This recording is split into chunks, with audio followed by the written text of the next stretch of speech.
Halo Sobat Donghua, pasti pada penasaran kan dengan kelanjutan BTTH Ranah Dewa? Oke lah, tanpa berlama-lama lagi, yuk langsung masuk ke alur ceritanya. Di episode sebelumnya, Billion yang membuat Xiaoyan menjadi target perburuan besar oleh berbagai kekuatan puncak. Meski berhasil melarikan diri dengan bantuan teknik penyamaran Hessian Ren, para pengejar kuat termasuk Mu Liankong terus memburunya dengan metode khusus. Di tengah pengejaran, Zhu Jiangye justru jatuh di tangan sosok misterius yang jauh lebih kuat dan dipaksa menjadi budak pedang. Sementara tekanan masih belum sepenuhnya hilang, Xiaoyan tiba-tiba menerima panggilan rapat kekacauan, menandai bahwa bahaya belum berakhir dan situasi justru akan semakin rumit. Pada saat ini, di dalam ruang yang remang-remang, sosok cahaya biru pucat perlahan muncul di atas sebuah altar batu. Kali ini, Xiaoyan muncul di atas altar bukan karena kebetulan, melainkan dengan sengaja datang lebih awal. Dia ingin melihat urutan kedatangan para peserta, berharap bisa menemukan petunjuk berguna dari hal tersebut. Pada pertemuan sebelumnya, Hua Chan pernah memintanya untuk meracik sebuah pil. Namun setelah memasuki dunia Sanhai, pil-pil yang sempat diracik Xiaoyan hanyalah pil Yin Yang, bukan pil yang diminta oleh Hua Chan. Meski demikian, Xiaoyan sebelumnya juga telah mengatakan bahwa dia tidak bisa menjamin waktu peracikan pil. Tak lama kemudian sosok cahaya biru pucat muncul di altar nomor 7, disusul altar nomor 8. Setelah itu, altar nomor 5 dan 4 juga menampakkan kehadiran mereka. Sementara itu altar nomor 3 dan 2 tak kunjung menunjukkan tanda-tanda kedatangan, hingga baru muncul setelah setengah dupa berlalu.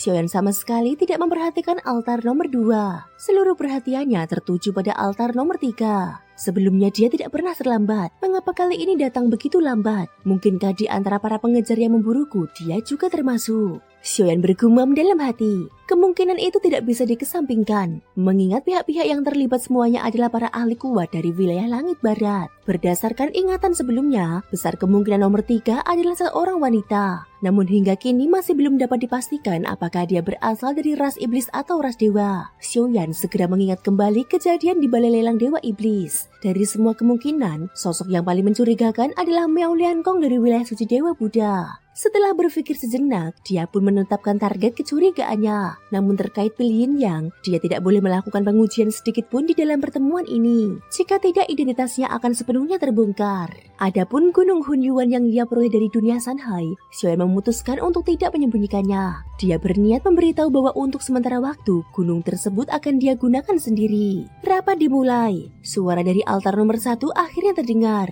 Kali ini pertemuan diadakan untuk memberitahu kalian bahwa perang dewa kekacauan akan segera dimulai. Semua dipersilahkan bersiap. Tentu saja kalian juga bisa memilih untuk hanya menonton. Sebelum suara nomor 1 terdengar, semua peserta telah menjaga keheningan secara kompak, menunggu dia berbicara lebih dahulu. Pada pertemuan sebelumnya, Xiaoyan sempat mendengar sekilas tentang perang dewa kekacauan. Namun hingga kini dia sama sekali belum memahaminya. Jika memang memungkinkan untuk menonton terlebih dahulu, itu jelas pilihan terbaik dan memahami sebelum benar-benar terjun. Nomor 2, kau pernah ikut serta. Jika berkenan silahkan berbagi pengalaman dengan yang lain. Baik, sosok cahaya di altar kedua berbicara dengan suara tenang. Perang dewa kekacauan memiliki keunikan tersendiri. Lawan akan ditentukan secara acak. Kalian bisa mengenakan topeng untuk menyembunyikan identitas, atau bahkan melarang penonton. Namun sebenarnya, topeng itu tidak banyak berguna. Teknik dan metode bertarung akan dengan mudah membocorkan siapa dirimu. Terlebih lagi, jika berhasil masuk 10 besar, identitas tidak bisa lagi disembunyikan. Setiap kemenangan akan memberimu hadiah aura kekacauan, sejenis kekuatan aturan yang berasal dari wilayah dewa kekacauan, yang bisa langsung meningkatkan kekuatan diri.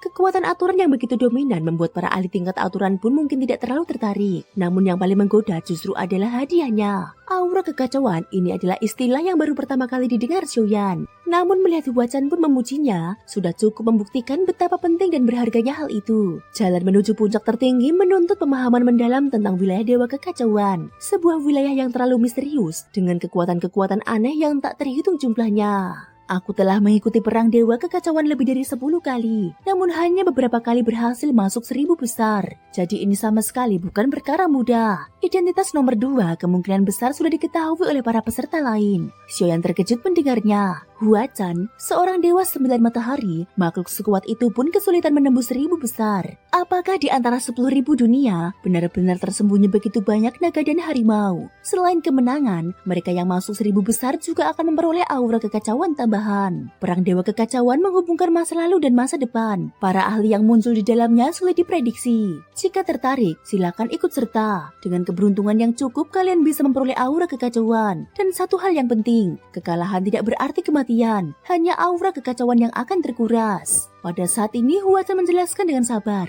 Penjelasannya sudah sangat rinci. Dalam hati, Xiaoyan mulai berpikir, jika tidak ada bahaya nyawa dan identitas bisa disembunyikan, maka ikut serta bukanlah hal yang buruk. Silakan. Jika ada pertanyaan, kalian boleh bertanya. Huachan membangun citra yang sangat baik di dalam pertemuan ini. Namun Dingmo pernah mengatakan, begitu pula He Xianren yang mengingatkan Xiaoyan untuk tetap waspada. Artinya di dalam pertemuan kekacauan ini memang ada pihak berbahaya.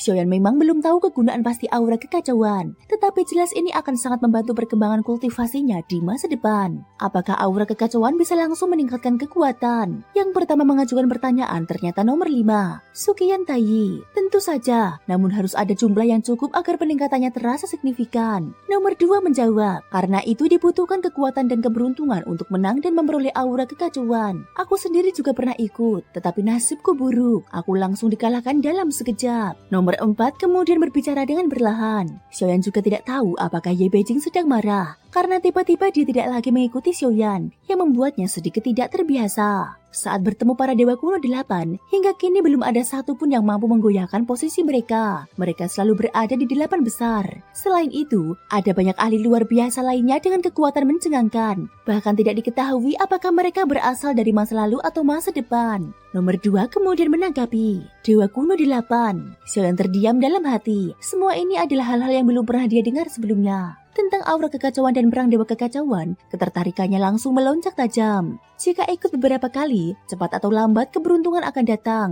Huachan berkata demikian. Meski dari nada bicaranya, bahkan dia sendiri tampak tidak terlalu percaya diri dalam perang dewa kekacauan. Meski tidak tahu tingkat kultivasi sejatinya, di antara 9 peserta pertemuan kekacauan, Huachan jelas berada di puncak. Sebelumnya dia bahkan pernah membantu Xiaoyan melalui perantara nomor 1.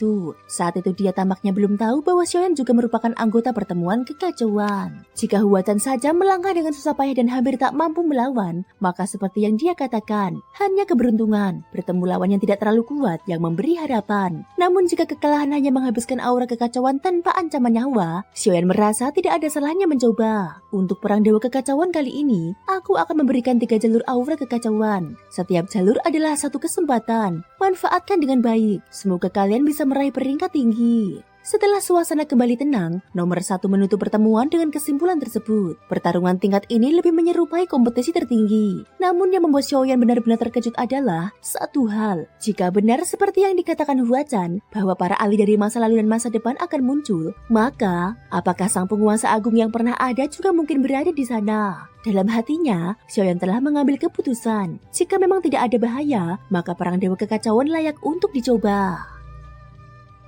Thank you guys sudah mendengarkan ceritaku di episode kali ini sampai akhir. Ikutin terus kelanjutan episode berikutnya ya. Terima kasih buat kalian semua yang udah subscribe, like, dan komennya. Semoga hari kalian menyenangkan. Sampai jumpa dan bye-bye.